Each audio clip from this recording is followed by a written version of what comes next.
Nuclear history. What is that? Why does it seem so hard to find the stories and the threads and the length of the threads? And that's a part of the challenge. Everything that I speak to was learned in the 40s, 50s, 60s, and 70s. We, as a nation, stopped commercial nuclear reactors in their tracks because of the history and the knowledge and the lessons from nuclear accidents, from nuclear weapons testing, and from using nuclear weapons. Somehow, that history, that information has been blurred and lost to our imaginations. And that's on purpose. That's intentional. There are people that want to destroy credible education that covers the true history of man and nature and humans and our interactions on this planet with magical beliefs. And that's a challenge. They're trying to protect beliefs. That's a challenge. So, why is this old history important? Go back to nuclear testing. We have records of nuclear tests causing earthquakes, causing cancers, causing mass destruction, polluting massive areas that still aren't safe, and yet we're letting people back into those areas because it's a 1 in a million chance. It's a 1 in 1,000 chance. You'll never be able to prove because they don't want to prove it. Look at the history of our atomic test veterans.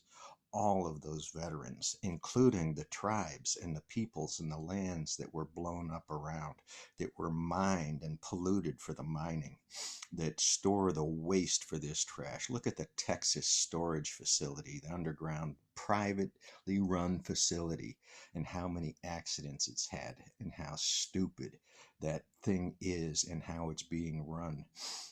I did study that sequestration stuff.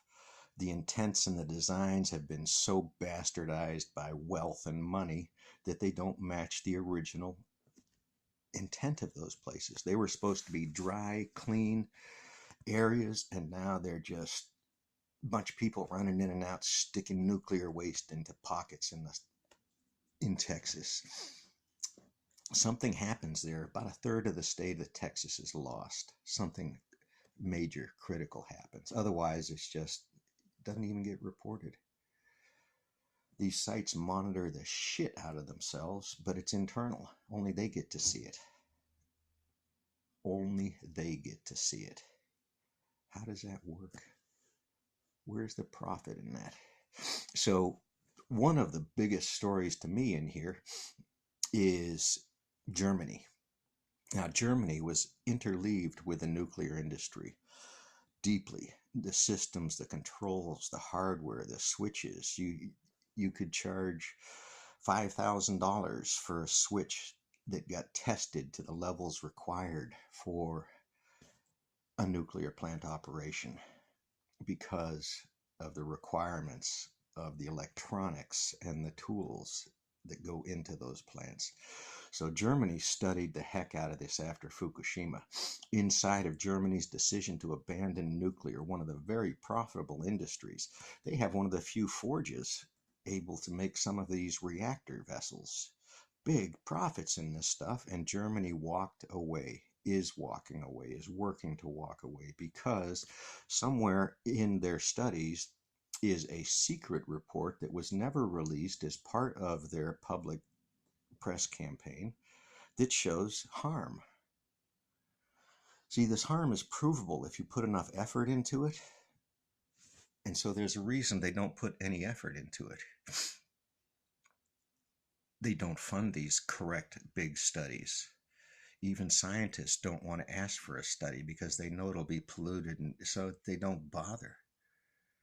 National Academy of Sciences didn't get a requirement. One of the lessons of Fukushima was to standardize radiation readings because it confused people on a naval ship out in the ocean. It confused counties. It confused conversations between American nuclear experts and foreign nuclear experts. And there's people that understand that, and they let these conversations go by, and they laugh about it, and they joke, and they make decisions not to do lessons learned from a commercial disaster, because they've got no responsibility, they've got no liability. Remember this limited liability thing? There's not a president or a vice president or a board of directors or a shareholder that's going to go to prison for any of this, that's going to get fined for any of this, that's going to lose any of their stolen wealth. This is the nuclear game, the nuclear conversation. They are working at money levels so far above us. So this is another personal God kind of thing. The decision to get to nuclear is not founded on science. It's not founded on a future for generations. It's founded on short term profits, which is the way of America. Shallow, short term profits, egos. And you know what a lot of them think? They're going to be judged somewhere else for this. Laughing all the way to the bank while kids polish the chrome and teak on their boats. Good luck, America.